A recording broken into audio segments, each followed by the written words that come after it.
Welcome to Ladies Talking Leafs. I'm Chris. And I'm Sil. And welcome to Patio Season, Leafs Nation. Hope you liked the video that we put out on YouTube to introduce our patio season. If you haven't seen it yet, go to any of our social media profiles, YouTube, Instagram, Twitter, Facebook. Our handle is at LTL1917.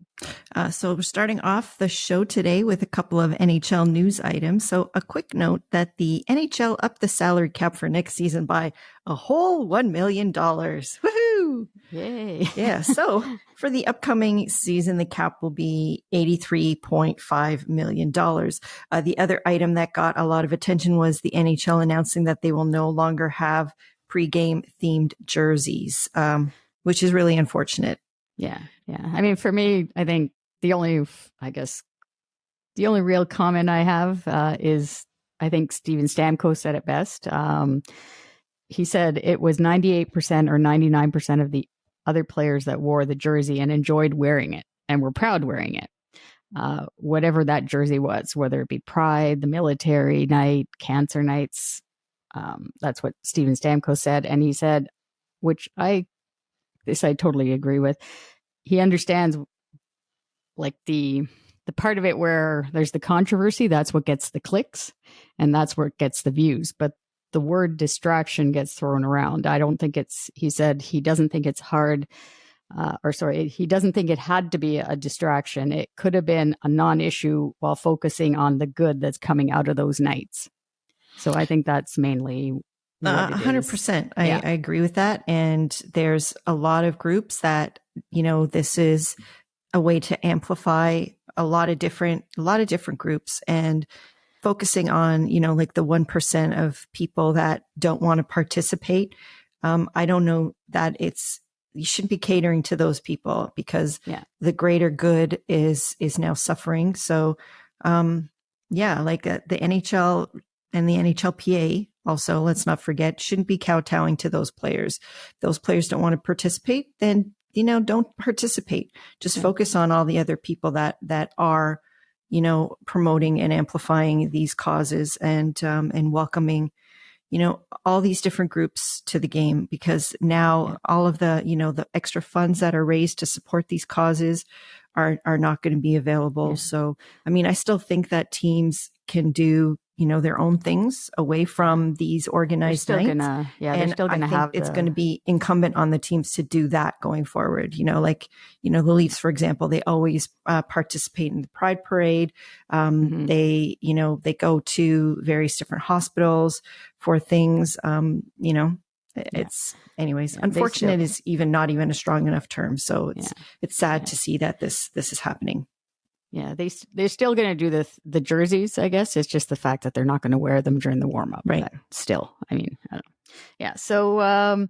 Yeah, so anyhow, it's more about welcoming people, and we're happy to welcome everyone who listens to our show and follows our show. So we just want to take a minute to thank our listeners around the world.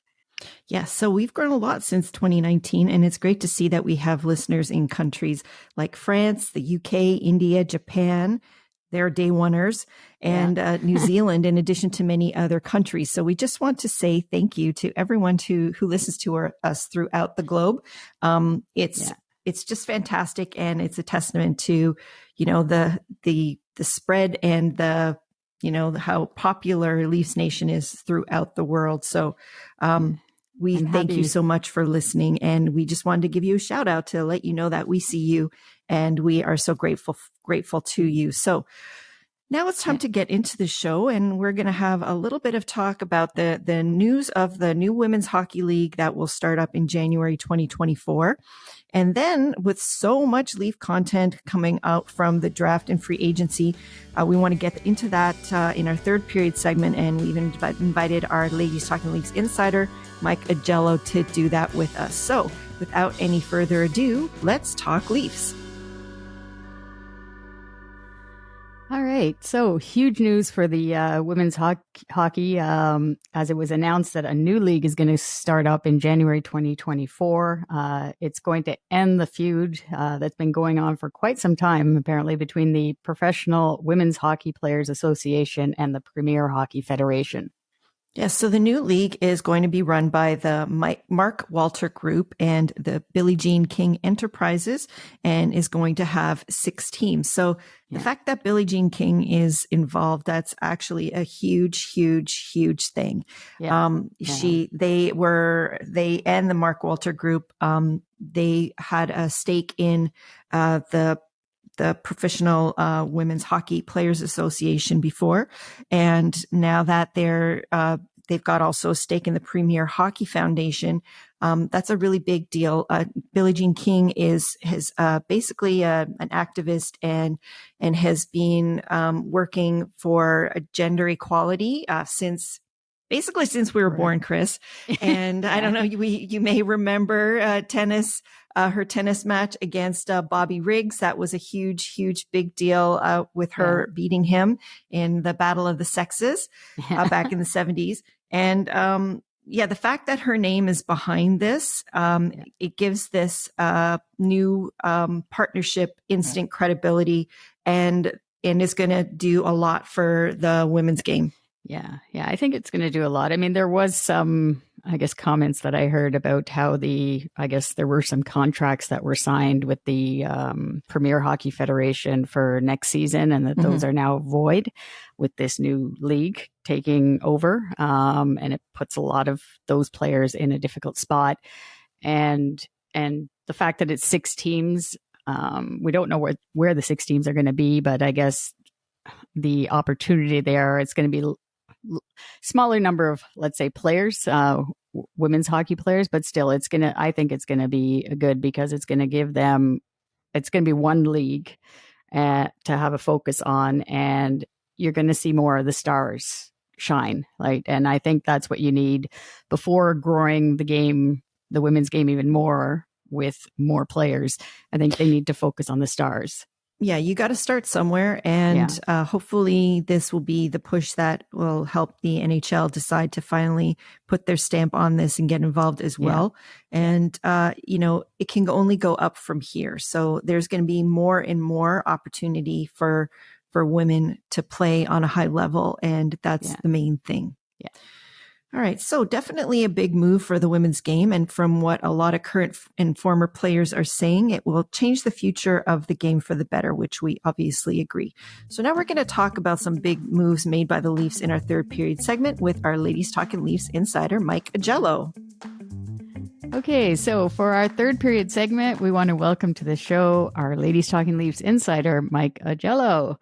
Last time Mike was here, we were talking about the departure of Kyle Dubas. And since then, we obviously know that things have changed quite a bit. And Brad Treliving is now the GM, and the NHL draft is done, and free agency has opened up just yesterday. We're recording this on Sunday. So we have lots to talk about with Mike, including some breaking news. Yes. Anyway, Mike covers the Leafs and the NHL as a reporter and does a podcast with HockeyBuzz.com. He is co-host of Off the Post Radio and the Leafs Convo, and he is a writer for Full Press Hockey.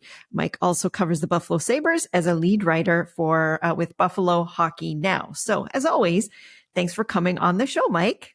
Good evening, ladies. It's a pleasure as always. And in my spare time, I juggle and do feats of magic. So there you go. Yes, multi-talented. Yes. So much spare time that you have. Oh, yeah. All right. So first off, Mike was actually at the NHL draft in Nashville. So how is Nashville, Mike? Did you have some time to check out Broadway?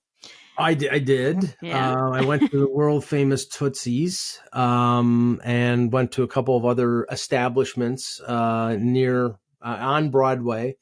Okay, I'll click them off quick. I tried the hot chicken, and it was wonderful. Although they put coleslaw on a chicken sandwich, I just didn't. I didn't. But I scraped that off, and it was really good. I tried the barbecue, world famous Martin's barbecue in Nashville. Very good. I think I took pictures of the ribs that were scrumdiddlyicious. Couple of nice breakfast places, so, I mean, the food was great. How many people can get in? Because when we went to Tootsie's, because we went on a road trip years ago, it's not that big of a place. It sounds like all of the hockey world was in Tootsie's. It's three floors. It's three levels, and they have a band on each floor. And I'm not a big country music fan. So I walk in and I go to the second floor, and there's a band that same band was playing Enter Sandman by Metallica, and then did Don't Stop Believing by Journey. So, and that was not like testing the virtuosity of the band. They were just so bad that they decided to throw anything at the kitchen. I mean, it wasn't, no, there were a couple country acts that I bumped into that were okay. I'm just not a country person. But I'll give you the one thing that was really interesting, because obviously I'm at the draft. I'm bumping into hockey people, and we go to the league hotel for meetings for the Professional Hockey Writers Association or the media lunch or whatever. So after the media lunch, I'm with a colleague out on the veranda, on I think it's Demon Brun Avenue, which is where the league hotel was. And apparently, like, most of the teams were staying in hotels further down the street. So in the span of 5 minutes, I'm sitting there having an iced tea. The Stanley Cup goes by with Phil Pritchard. Oh, wow. The Stanley Cup in a big, like in a box with wheels. Oh, and he's okay. He's pushing the Stanley Cup with another helper down the street. So the Stanley Cup was there. Then Connor Bedard walked by. Yeah. And I'm like, I recognized him because I had just seen him the day before. A couple reporter friends, Emily Kaplan from ESPN. And then there were two guys that were both wearing dark baseball caps and black T-shirts. And kind of trying to blend in, eh? Yeah, sort of like just, exactly. And one was a little taller than the other, and the guys got closer, and I immediately recognized the taller one as Jason Spezza. And then the other guy was wearing glasses, and as they got closer, I realized it was Kyle Dubas. And I said, "Hi, Kyle." And he's like, "Hey, Mike in Buffalo. Hey, how's it going, dude?" He's always been very friendly and very, gracious and very, but, it was just two guys walking along the street, both wearing Pittsburgh baseball caps and black T-shirts. It was like two buddies, and I realized it's Spezza and Dubas. It was just funny. And and they were both wearing dark glasses. So were they trying to only Kyle? okay. He's trying to disguise himself. Yeah, that's how there you go. That's how I recognized Spezza right away, because he's very distinct, and then I just realized, okay, Spezza's there, so it's got to be. And then I immediately recognized it was Dubas, and they're BFFs now, eh? Yeah, oh yeah. Me and Kyle are real tight. Yeah. No, I'm talking about Spezza and Dubas. Spezza and Dubas. Yes. Yeah. Oh, all right. Well, let's get into the draft now. So, when it comes to the draft, it's particularly with regards to the Leafs, what are your thoughts on them picking London Knights forward Easton Cowan in the first round at 28th overall? Well, okay. It's funny because I hang out when I go to the draft with people who are draft people. My buddy Russ Cohen, who is one of the co-hosts of Off the Post, he does a lot of scouting. He's been doing it for 20 years. He's hosted a show on Sirius XM radio. He knows these players. I mean, I know them simply by studying up on them in the couple months leading up to the draft, but he really knows them in and out. And he didn't know who Easton Cowan was. Now, Mark Edwards, who does the Hockey Prospect Black Book, which is like the Bible of prospects. I mean, they have like a dossier on these players, like a couple pages sometimes of like detailed analysis of the players and scout and observations from various scouts. He had him ranked in the top 45 and had him as a sleeper going in maybe the higher second round. And a couple other people had him there, but then there were other people who had him as a 4th or 5th round pick. Now, I don't know whether Brad Treliving was trying to trade down, because it would have made sense to trade down, because if he's projected to go middle of the second round, they didn't have a pick until the 5th, but nobody was trading. There were no trades for the first time in, I think, 16 years. There were no trades in the first round, and nobody was interested in trading up. So it was either take the guy there, or obviously you're not going to get him in the 5th round. So they decided to take him. I mean, he had a really good year with the London Knights, a really good playoff with the Knights in the OHL playoffs. He's, not a big kid, but he's not, he's like 5'11", 175, I think. So not a smaller guy, sort of feisty. I mean, obviously he's going to play in the OHL for at least another year and maybe 2 years. We'll get. He looks like he's 12 years old. When we. Right, and there's actually a picture of him. I don't know who put it out there, but front of the glass. Yeah, the picture of him wearing a Leafs jersey with Cowan on the back, looking at Mitch Marner, and Mitch Marner. This is maybe 5 years ago, 6 years ago. So the kid was 12 at that time. Now he's 18. So I mean, let's just say this.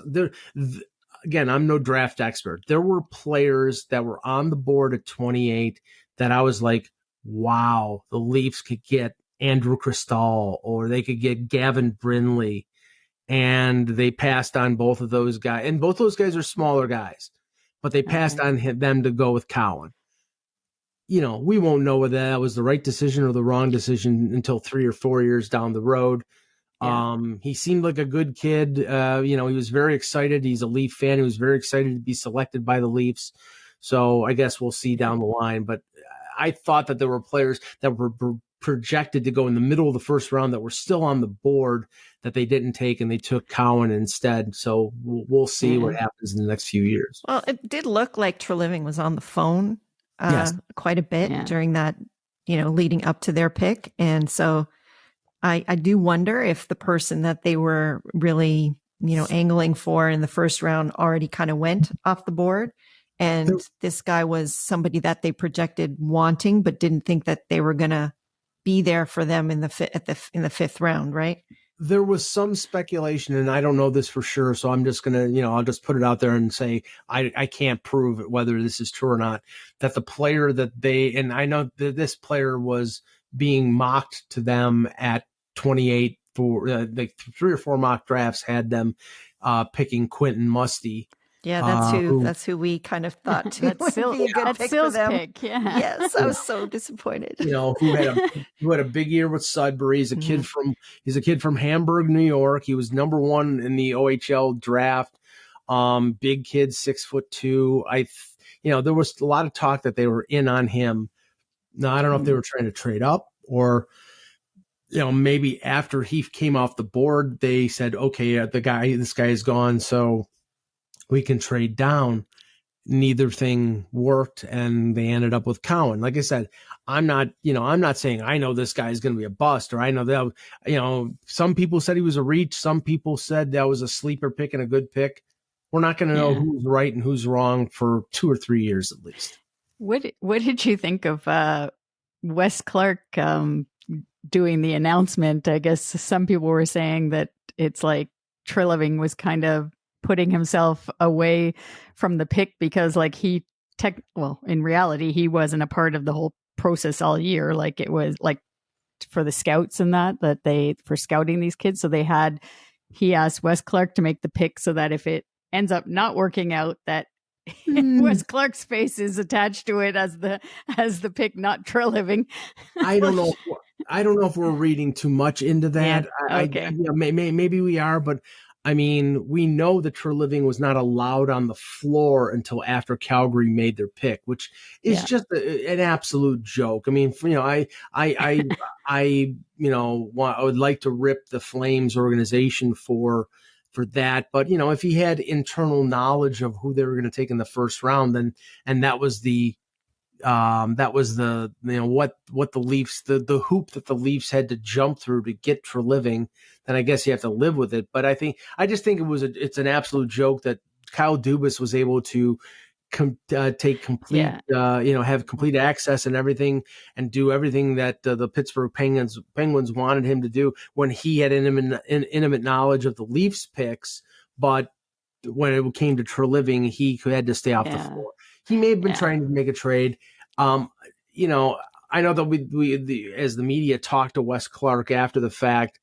And, it was funny and it's out there on video. He was like, well, some people are saying it's a reach. We had the guy where we had him, and, he's never actually spoken before, though, to the media, right? Like, you know how the Leafs tend to keep their assistants away from the media, and like, that's the first time I've ever seen Wes Clark. He spoke last year in Montreal after the rest of the picks, after, and they traded down. So they traded out of the first round last year, and that's when they took Fraser Minton. He talked before Dubas, I believe, in Montreal. So one other time. Right. Now, what I'm going to be interested in is he going to be around much longer? Thing. Yeah. That's the thing I'm wondering about too. Like, is he, like, I guess that's why Treliving kind of put it on him to make the announcement, and then because he's not sure himself how long, like maybe Friday was his last day. If it was June 30 for the contract, I don't know. Like, have you heard anything that way about these contracts with like the executive side? There's been no official word. Yeah. I mean, there have been rumors. I mean, I've heard, like Clark was going to go and some of the scouts were going to go. And, but some of them, I know that it was discussed, after Dubas left, that a lot of these people that he brought into the organization had signed extensions before the events that happened.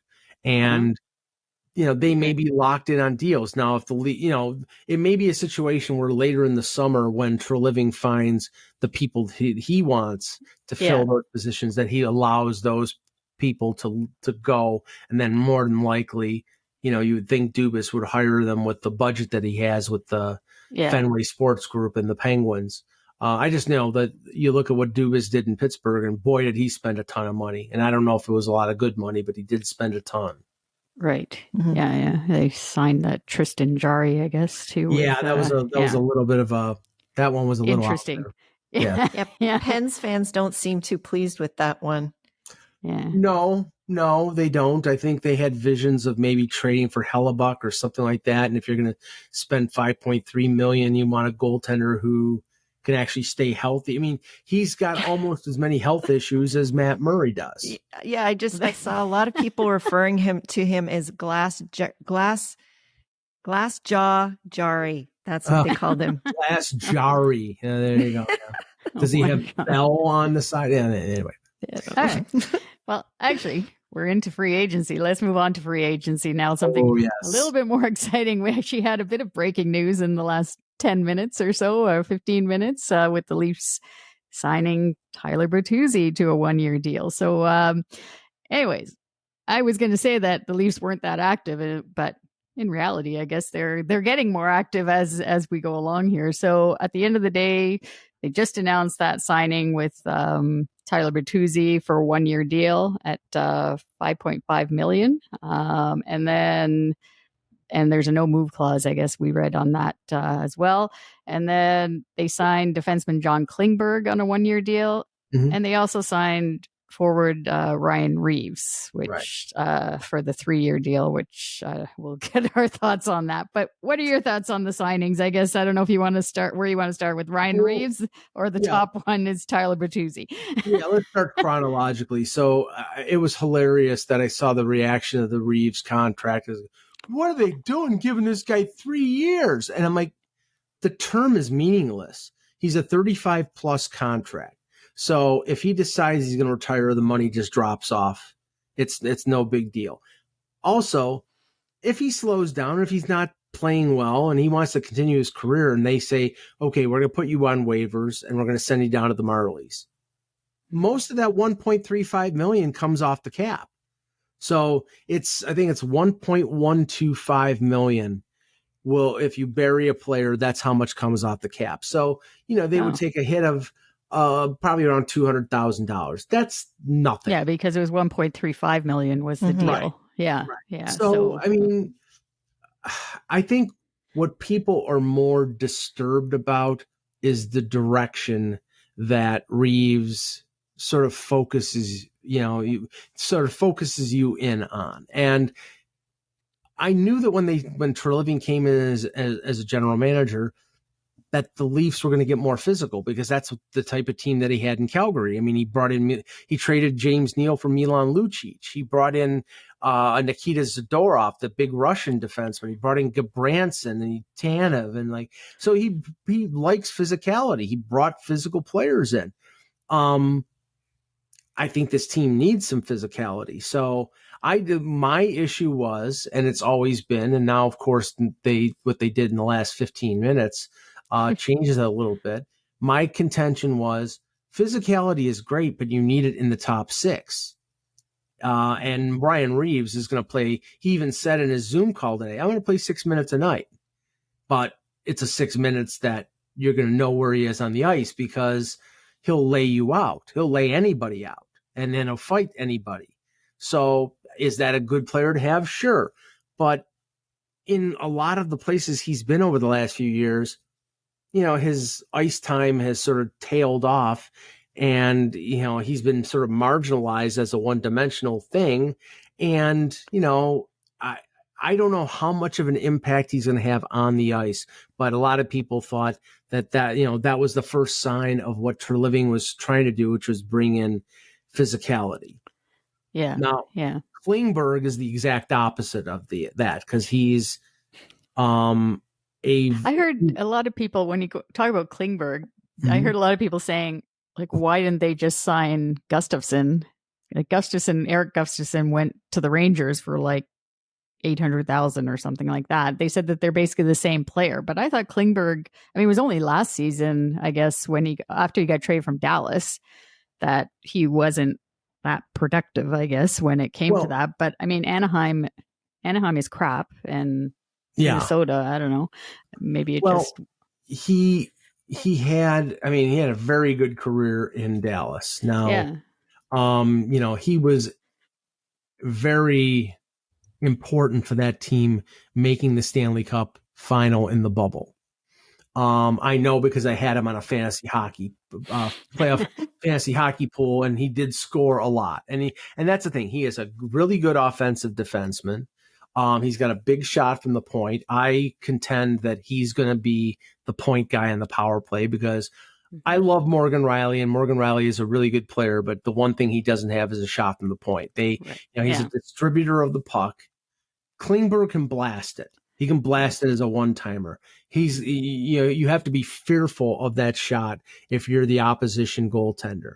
Yeah. So Phil and I were always complaining all year about where's the shot? We don't have any shot from the point, like you're saying, right? And Riley's never gonna have that. Now, Klingberg is not the defenseman he was a few years ago. I'm just looking at his stats right now. He had 67 points in 2018.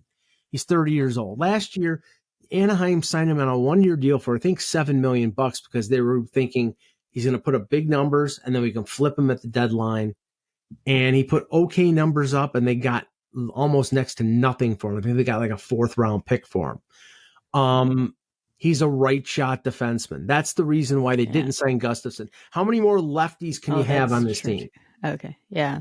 So I think Klingberg slots in the top 4 with this team, probably playing with somebody more defensive minded like a McCabe or a TJ Brody.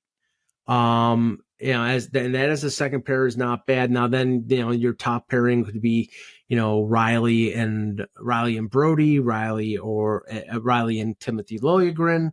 It gives you, it definitely gives you somebody who can play 20 minutes a night. The one thing that is concerning is, like Eric Gustafsson, he can be a turnover machine. That's always part of his game. That's always sort of plagued him.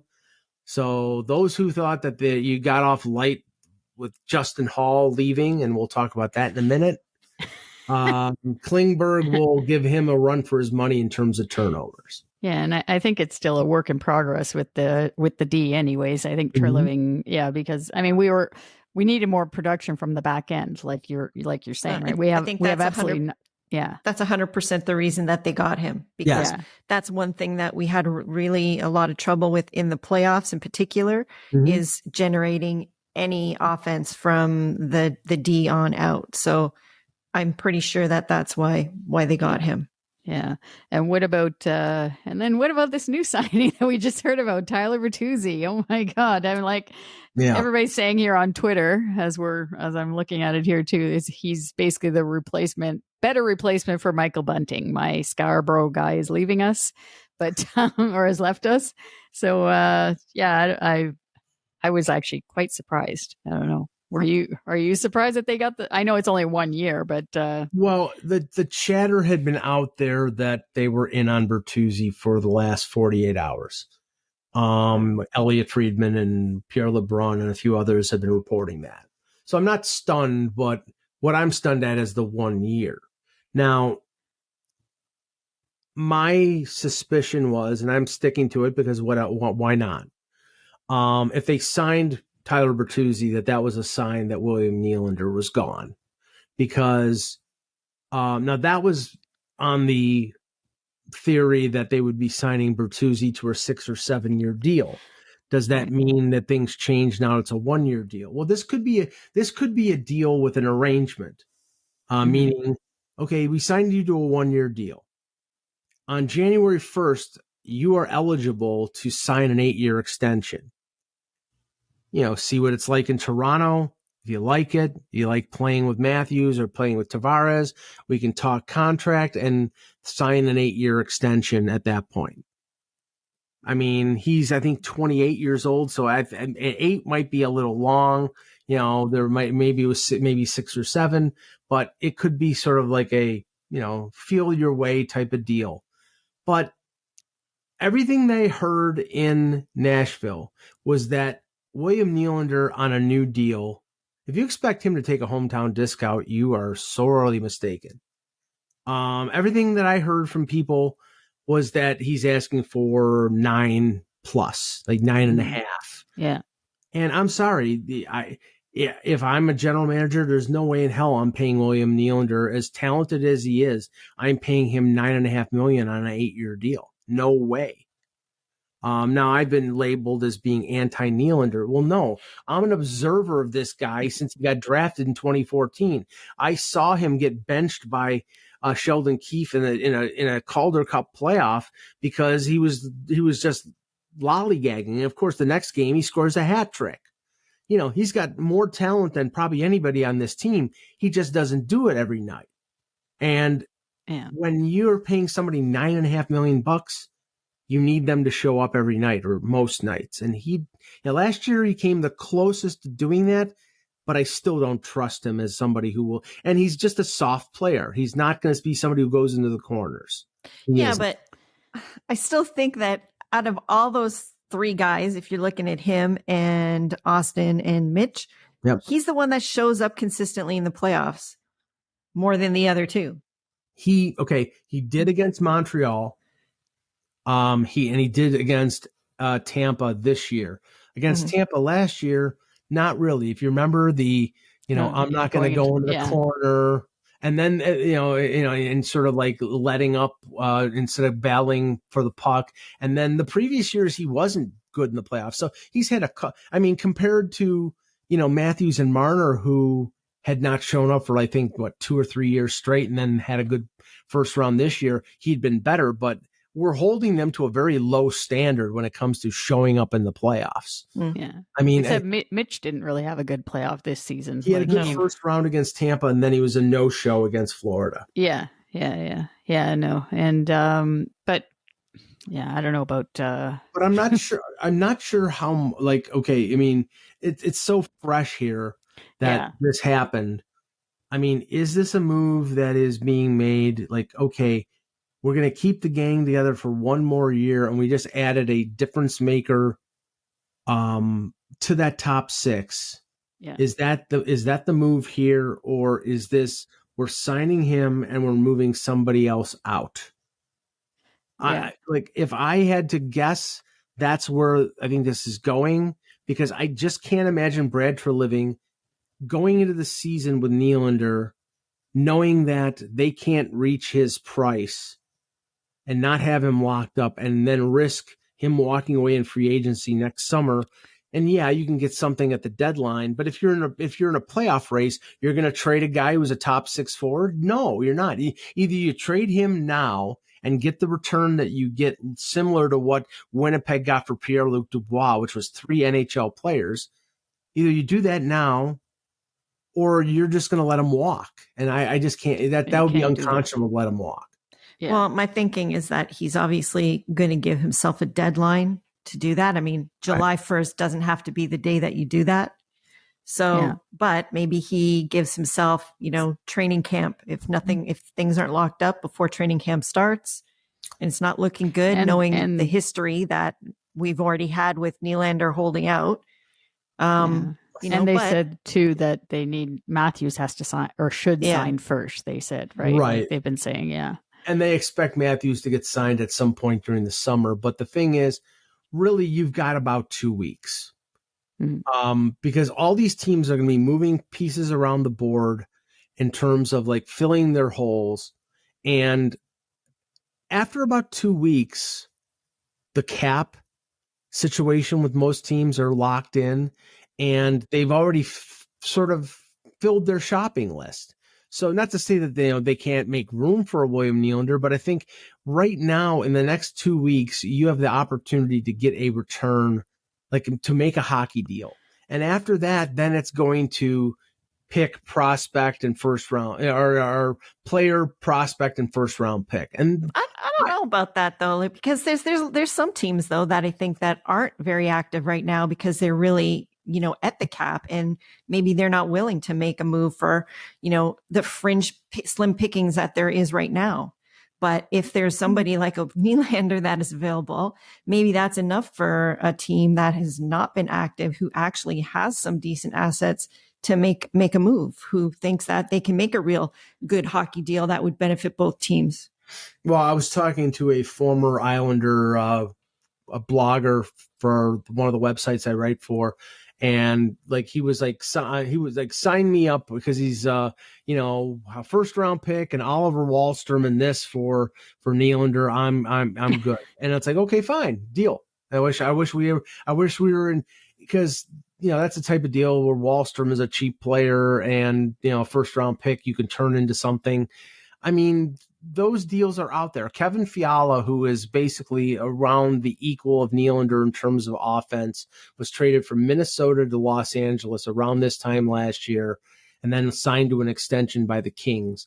And they got a first round pick and a defenseman, Brock Faber, who is probably going to be their top 4 next season. So I mean, I think you can get a return here. You can get players that you can plug into the lineup at a cheaper rate. And you've now replaced Nylander with Bertuzzi in your top 6. I just think that they have to be different. If they're not different, then what the hell is going to change? And that's the problem.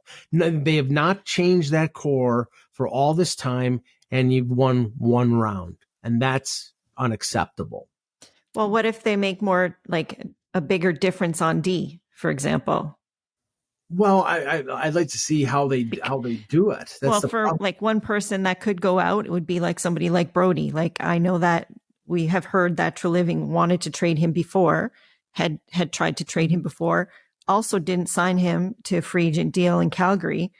I mean, not that I'm saying that I want him to go or anything like that, but that's a move that could be made to maybe upgrade defense. Actually, a player that you mentioned, Mike, earlier, that's Zadorov. He apparently Treliving really likes him. Not to say that he's the same as Brody. Oh, he's an absolute beast. I mean, he's a mountain. He's like 6'7", not very mobile. I mean, the thing is with Brody, I mean, I really like the way TJ Brody plays. He's very positional. He's not very physical. He didn't have a particularly good playoff last year. I think, playing with Jake McCabe and sort of getting used to. He had a couple injuries too. And he had a couple injuries too. So, you may see he's got a year left. He's 30, 33 or 34 years old. So, he's getting there. And I mean, it's not impossible that they move him out, but, he gives them a lot of flexibility in the sense that he can play left side, right side. He's very good defensively, so he could compensate for a guy like Klingberg, like I was saying. Yeah. So, I mean, you could clear $5 million by trading Brody somewhere, and I'm sure there are teams out there that would take Brody because he's still an effective player. I think but it depends on what you're replacing him with.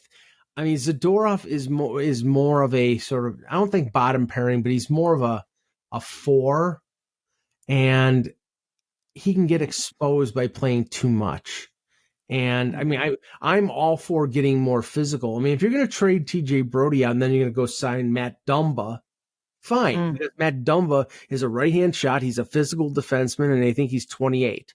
So, Zadorov, I believe, is over 30, and he's making significant money this year. So, I mean, I would like to see him, but I don't know. I'm not completely sold on it.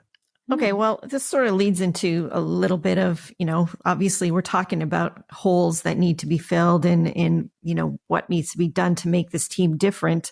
So there are a lot of holes in the lineup now because a lot of contracts walked out the door and went elsewhere. So like O'Reilly, Achari, Shen, Bunting, Kerfoot, Hall, all of them are gone. So how do you think Treliving is going to fill these holes with about $5 to $6 million left in cap space, and that includes LTIR? That's of today. So, depending on how it goes with Nylander and Matthews, what else needs to be done? For example, do you think that there's going to be any Marlies, like anybody in our development system that could possibly move up and fill some of these slots? Yeah, I do. I mean, they said they re-signed Pontus Holmberg, and I think Pontus Holmberg is going to be your fourth line center. I think they liked what they saw from Bobby McMahon, and he got hurt, but I think, and he had a great year in the American Hockey League, and he's a big body, so I think you could see him. I've always liked Alex Steves and Nick Aberzies. They might get opportunities. So yeah, I think there are 3-4 Marlies who could move up and get an opportunity to play. Whereas opposed to last year, I think, they brought in the Zach Aston Reeses and I do think there's going to be some of that. Cause remember, they had 10 unrestricted free agents. So they're going to have to fill holes. They're going to be bargain basement shopping. I noticed that you didn't mention, Nick Robertson at all in that. Well, no, I was going to list. Robertson and because Nick Robertson really played most of his games with the Leafs and then got hurt, and then he was out for the rest of the year. So you're saying David Kampf is probably, we're like going from player to player to player here, but David Kampf you think is going to be the third line center then? Yeah. Because there was because there was a huge blow up on Twitter with Leaf fans, and everybody's like, why are they signing him?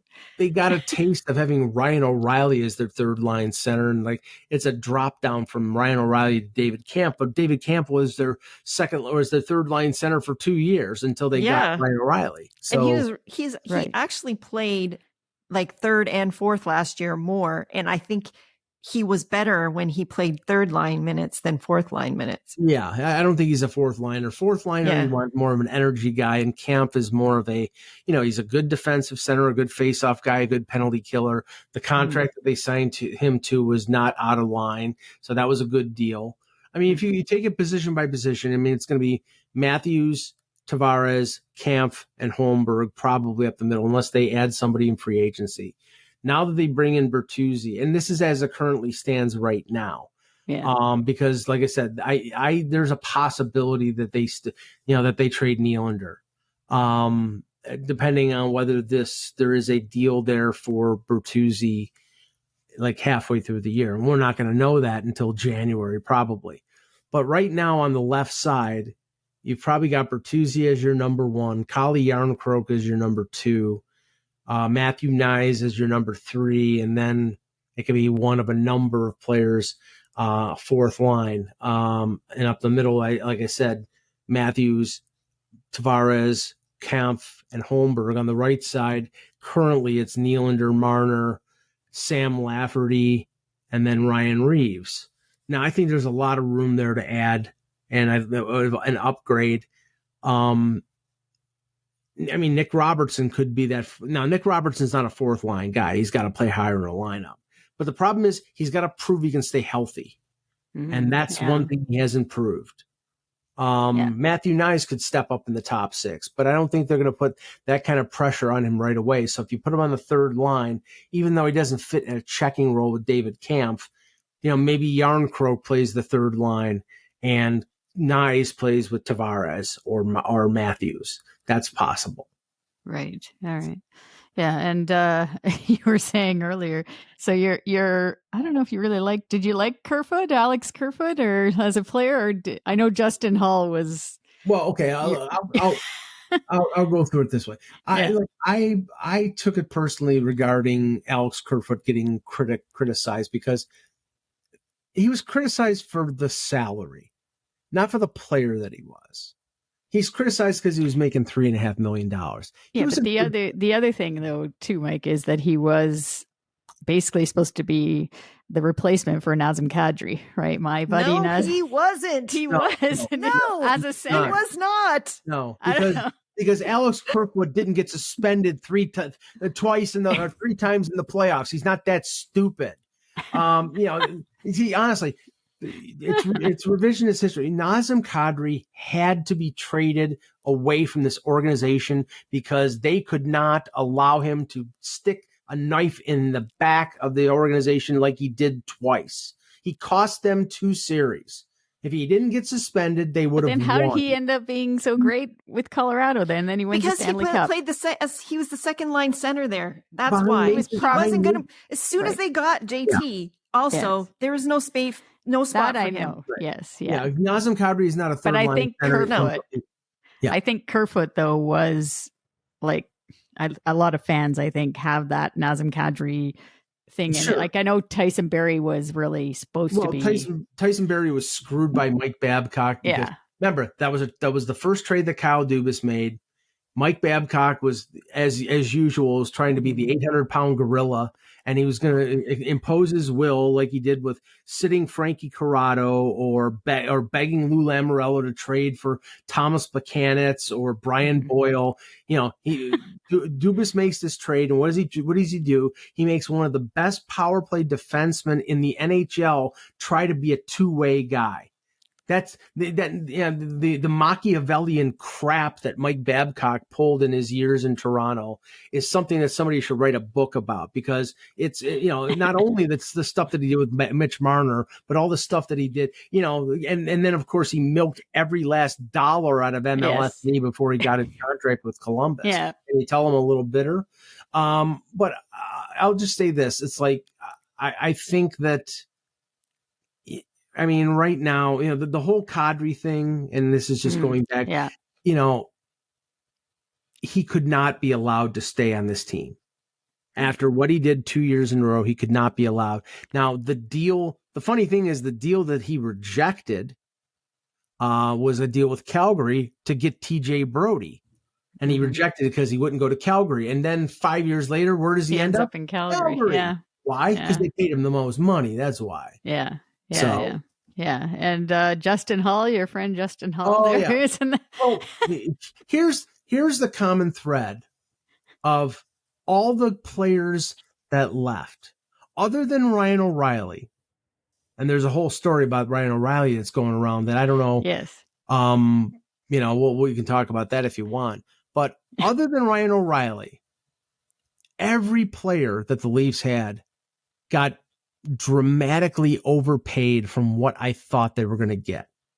Love Luke Schenn, love what he did here in Toronto. I wish they could have kept him. He played, he's the type of defenseman that they really needed to keep. And I don't blame him one bit for taking the deal with Nashville, because I think he was probably being offered half of that on a 1 or 2 year deal. And he got $2.75 million a year from Nashville for 3 years. That's more than he's made in 1 year. He's making more than he's made the last 3 years. Yeah, like I heard the most he's made up to now for the last, I don't know how many years, is $1 million, and he made that in 2017, 2018. So he's made like 850 every year since then. The last time he made over $3 million was the contract that he signed with the Leafs before he got traded for James Van Riemsdyk. So that was the deal, I think, that lasted until like 2016. And then he was a year by year or 2 year guy. And, like I said, he's 33 years old. He's got to think of his family. This was money that, he in no tax state like Tennessee. It's a rebuilding team. He's a good player. I'm very happy for him, but the Leafs couldn't sign him to that. Achari getting 3 years after he'd been a year-to-year player gets 3 years from his old buddy Kyle Dubas. That, Michael Bunting gets $4.5 million for 3 years from Carolina. I mean, the Leafs were probably going to pay him in the threes on the 8-year deal that was talked about. So there was no way he was going to get over 4. But honestly, every player should want to come here during the free agent at the deadline, because the microscope is on this team. And if you have a good playoff here, you're getting paid after this, whether it's here or somewhere else. Every player that left got their salary was elevated because they played here. Everyone. Nobody, Eric Gustafsson, I don't even think is an NHLer. I know he had 40 some odd points, but he's a defensive hack. And the pièce de résistance was Justin Hall.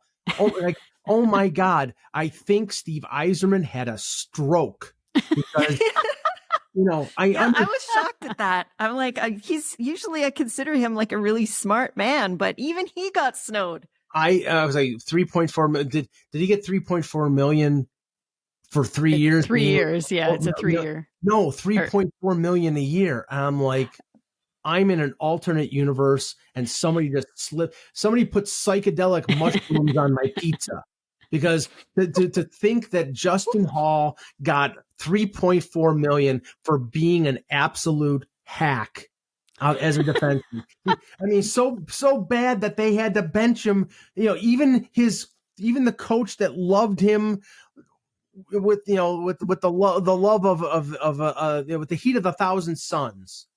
Yeah. He had to bench him because he was so much of a hack. Yeah. Well, I just hope he's not this generation's Larry Murphy going to Detroit. No, but this is in day one of free agency, where everybody was beating the Leafs to death because they were watching all their players leave, and they signed Ryan Reeves, and then it was eventually Klingberg. But at that point, everybody had their knives out for the Leafs. I said, the best news that the Leafs got was that Justin Hall signed with a team in the Atlantic Division. So now the Leafs can take advantage of his giveaways and his defensive inabilities 4 times a year. That gives them a leg up against the Red Wings every single time. Yeah. And one more note, though, that I think technically the deal is worse, is not with the former Leaf Pierre Engvall getting that 7-year deal like that. I think I don't know what's wrong with Lou either. Like, oh my God, that was I don't. We won't get into that. I just wanted to mention that because I'll just be quick on this, okay? Because I said this about Cliff Fletcher about 15 years ago when he came back as Leaf general manager. And even though I have a lot of respect for the career of what Lou Lamoriello has done, it's Shady Acres rest home for him, because the one deal that he did sign that was great was Sorokin at 8.25 for 8 years. He's one of the best goaltenders in the league. That's a fantastic deal. Mayfield, maybe you can excuse that because he's a defenseman and he's a real tough right-handed defenseman. So, you're going to eat some bad years at the end of it, but $3.5 million for that guy is great. Pierre Engvall, I like Pierre Engvall, but he's got Nylander disease. It's like he's got so much talent, but then he just doesn't show up for long stretches. And of course, what he did was he showed up in the last 15 games for the Islanders and played pretty decently in the playoffs. And Lou forgot that this is Pierre Engvall. and he signed him for 7 years. Okay, enjoy. That's an absolutely horrible deal. By the way, there are reports that the Leafs are not out on Max Domi. So again, if they sign Max Domi on top of signing Bertuzzi, they have to open up space somewhere. And I'm saying right now, and maybe I'll be proved wrong, but the next time I come on, when I'm wearing, like one of those floppy hats and on the beach somewhere, I don't think William Nylander will be on this team. All right. For our patio season, Sil, that'll be he will be on our patio season. So I'll break out the 400 sunblock. You heard it here first, folks. I'm going out on a limb here, folks. All right. So last thing, we just got to talk about the goaltending. Okay.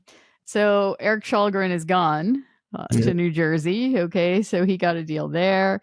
And I'm thinking, is that why they're keeping Matt Murray, like to maybe send him down to the minors? And no.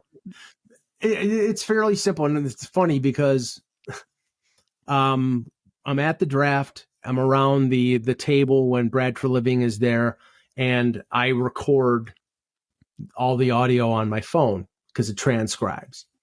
But I don't have access to my phone when I'm, when it's recording. Yeah. So I asked the question, because the next day was the end of the buyout window. And I asked him the question about whether Murray was going to be bought out. And he says, at this point, we're not planning on doing so. And then everybody tweeted it out. And I couldn't, even though it was the question that I asked. Mm-hmm. But what's going on right now is they qualified Ilya Samsonov. So he's not under contract, but they're going to go to arbitration. Once they go to arbitration, a second buyout window opens. So they're going to sign Samsonov probably to a 1-year deal because that allows them to walk to unrestricted free agency. They probably get him at around $4 million, something like that. Maybe they sign him long term, but I think right now they're gonna sign him to the 1-year deal and then see what happens. At that point, the window opens up for the second buyout window opens. At that point, I believe they'll buy out Matt Murray because they clear $4 million in cap space, and if Samsonov signs for $4 million, then it's money in, money out. So I think he will be bought out, but I don't think he'll be bought out until Samsonov his arbitration case is scheduled by the NHL. Okay, so they basically just need they need to find out what happens with Samsonov, basically, and that's right. And even if they submit a qualifying offer, and even if they settle, which they probably will on a 1 or 2 year deal. At that point, the second buyout window opens up. Now, you mentioned Källgren. If you notice, the Leafs have signed the 2 Russian goaltenders, the prospect goaltenders, Akhtiamov and Peksa. Both of them are going back to the KHL, but they're under contract, so they're locked in. And I think that they're probably going to go with Dennis Hildeby with the Marlies, who was down there. I think Woll's going to be the backup or the 1B up in Toronto, and Hildeby, and then maybe they bring in another AHL goaltender to be the Marlies tandem. But I think they want Hildeby to get ice time, get starts. He only came at the end of the year, and he's not going back to Sweden. So I think that is the plan. Okay, so the 2 Russian goalies, they're still going to be in the KHL? Okay. They said that Akhtiamov was going to be assigned back to Akbar's. Peksa, I haven't heard anything about him. He may be at development camp tomorrow, which will be the first time we get a look at him. But, and I'll ask the question, but I do believe that both of them are probably going back to Russia. All right. Okay. Well, I guess that answers our Samsonov questions also. So, I guess we'll have to wait and see what happens with the arbitration. So, anyway, I guess that's all we have. There's so much to cover. We really covered a lot of ground with having you here today, Mike. So everyone, check out Mike's blog and podcast on hockeybuzz.com. And with the Leafs Convo, Mike is going to be, as he said, at Leafs Development Camp, which runs the July 2nd to July 7th. So make sure you follow Mike on Twitter for any updates on that. And his handle is @MikeInBuffalo. And since there are some issues with Twitter lately, obviously, I think we've all been super frustrated. You can also find links to Mike's articles by liking Hockey Buzz on Facebook as well, and you'll get those articles and insights. So thanks, as always, Mike, for coming on the show and taking time out of your July 4th Independence Day weekend for us. It's pouring here, so I was more than glad to be inside and dry. Thank you, ladies. Thanks, right. Mike. We'll talk to you soon. For sure. Bye. So it's always great having Mike on the show, and he will for sure join us during our patio season in the summer. And yeah, just a heads up, actually, for our patio season, we're going to be going monthly. So our next episode will be in August. But of course, if something else happens, and we have a feeling it will, with Brad Treliving making all these moves with Max Domi joining now, that we literally heard about an hour after our interview with Mike, and then Bertuzzi also signing with us. So there's lots of moves coming. But so if anything else happens, we will be on during July as well. So before you go, just a reminder to hit that follow button wherever you listen to our show, Apple, Spotify, or your favorite app. You can also find us on the Believe Network at Believe.com or on our website, ladiestalkinleafs.com. Yeah. So, and be sure to follow us on social media, YouTube, Twitter, Instagram, and Facebook. Our handle is at LTL1917. We would also love to hear from you. Leave us a rating or review and let us know what you think of the show. We also have poll questions on Spotify. So, and it's easy. It's just a click. You just say, if you like us, yes, click, right? So yeah, if you are on Apple or Spotify, it's important for our show to get more exposure as a source for Leaf content when you give us that rating or review. So, but we thank you for taking the time if you do. And another way to help us is by visiting our Ko-fi page at Ko-fi.com. You can follow us there. And if you choose to, you can support us by buying us a coffee. Any donation towards our show helps us produce it and make it even better for you. And you can find the link to our Ko-fi page on our show notes or in any of our social media profile pages. Yeah, and happy 4th of July, too, to our American listeners. Just have to get that in there, too. And we want to thank our healthcare workers and first responders for everything that they do. So thanks, as always, for listening and watching. Join us on the patio all summer long. And until next time, go Leafs, go. Do you believe?